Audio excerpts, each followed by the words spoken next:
Insight news 14ಗೆ ಸ್ವಾಗತ. ನಮಸ್ಕಾರ ವೀಕ್ಷಕರೇ, ನೀವು ಇನ್ಸೈಟ್ ನ್ಯೂಸ್ 14 ಯೂಟ್ಯೂಬ್ ಚಾನೆಲ್ ಇನ್ನೂ ಸಬ್ಸ್ಕ್ರೈಬ್ ಮಾಡಿಲ್ಲವೇ? ಹಾಗಾದರೆ ಕೂಡಲೇ ಸಬ್ಸ್ಕ್ರೈಬ್ ಮಾಡಿಕೊಳ್ಳಿ. ಇಂದಿನ ಒಂದು ಅತ್ಯಂತ ಪ್ರಮುಖ ಅಂತಾರಾಷ್ಟ್ರೀಯ ಸುದ್ದಿಯೊಂದಿಗೆ ನಾನು ನಿಮ್ಮ ಮುಂದೆ ಬಂದಿದ್ದೇನೆ. ಇರಾನ್ ದೇಶದಲ್ಲಿ ಈಗ ದಶಕಗಳಲ್ಲೇ ಕಾಣದಂತಹ ಒಂದು ಐತಿಹಾಸಿಕ ಮತ್ತು ಅತಿ ದೊಡ್ಡ ರಾಜಕೀಯ ಬದಲಾವಣೆಯಾಗಿದೆ. ಅಲ್ಲಿನ ಪರಮೋಚ್ಚ ನಾಯಕ ಅಯತೊಲ್ಲಾ ಅಲಿ ಖಮೇನಿಯವರ ನಿಧನದ ನಂತರ ಈಗ ಇರಾನ್ನ ಮೂರನೇ ಪರಮೋಚ್ಚ ನಾಯಕನ ಅಧಿಕೃತ ಘೋಷಣೆಯಾಗಿದೆ. ಸುಮಾರು ದಶಕಗಳ ಕಾಲ ಇರಾನನ್ನು ಮುನ್ನಡೆಸಿದ್ದ ಅಯತೊಲ್ಲಾ ಅಲಿ ಖಮೇನಿಯವರ ನಿಧನ ಇಡೀ ದೇಶವನ್ನು ಶೋಕ ಸಾಗರದಲ್ಲಿ ಮುಳುಗಿಸಿದೆ. ಇದರ ಬೆನ್ನಲ್ಲೇ ಇರಾನ್ನ ಪ್ರಭಾವಿ ಅಸೆಂಬ್ಲಿ ಆಫ್ ಎಕ್ಸ್ಪರ್ಟ್ಸ್ ಸಮಿತಿಯು ಅಲಿ ಖಮೇನಿಯವರ ಪುತ್ರ ಮೊಜ್ತಾಬಾ ಖಮೇನಿ ಅವರನ್ನು ದೇಶದ ಮೂರನೇ ಸುಪ್ರೀಂ ಲೀಡರ್ ಎಂದು ಘೋಷಿಸಿದೆ.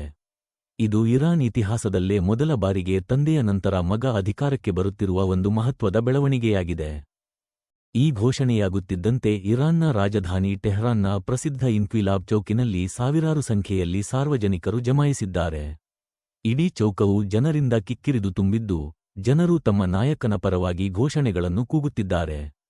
ಒಂದು ಕಡೆ ಮೃತ ನಾಯಕನ ಶೋಕ ಆಚರಿಸಲಾಗುತ್ತಿದ್ದರೆ, ಮತ್ತೊಂದು ಕಡೆ ಹೊಸ ನಾಯಕನ ಆಗಮನವನ್ನು ಬೆಂಬಲಿಗರು ಸಂಭ್ರಮಿಸುತ್ತಿದ್ದಾರೆ. ಆದರೆ ಈ ಅಧಿಕಾರ ಹಸ್ತಾಂತರ ಸುಗಮವಾಗಿಲ್ಲ. ಪ್ರಸ್ತುತ ಇರಾನ್ ಮತ್ತು ಇಸ್ರೇಲ್ ಅಮೆರಿಕ ನಡುವೆ ತೀವ್ರ ಸ್ವರೂಪದ ಸಂಘರ್ಷ ನಡೆಯುತ್ತಿದ್ದು, ಟೆಹರಾನ್ ನಗರದಾದ್ಯಂತ ಯುದ್ಧದ ಕಾರ್ಮೋಡ ಕವಿದಿದೆ.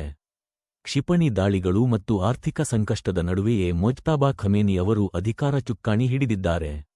ಈ ಬದಲಾವಣೆಯು ಇಡೀ ವಿಶ್ವದ ಗಮನ ಸೆಳೆದಿದೆ. ವಿಶೇಷವಾಗಿ ಅಮೆರಿಕ ಮತ್ತು ಇಸ್ರೇಲ್ ಈ ಬೆಳವಣಿಗೆಯನ್ನು ಅತ್ಯಂತ ಸೂಕ್ಷ್ಮವಾಗಿ ಗಮನಿಸುತ್ತಿವೆ. ಹೊಸ ನಾಯಕನ ನಡೆ ಹೇಗಿರಲಿದೆ?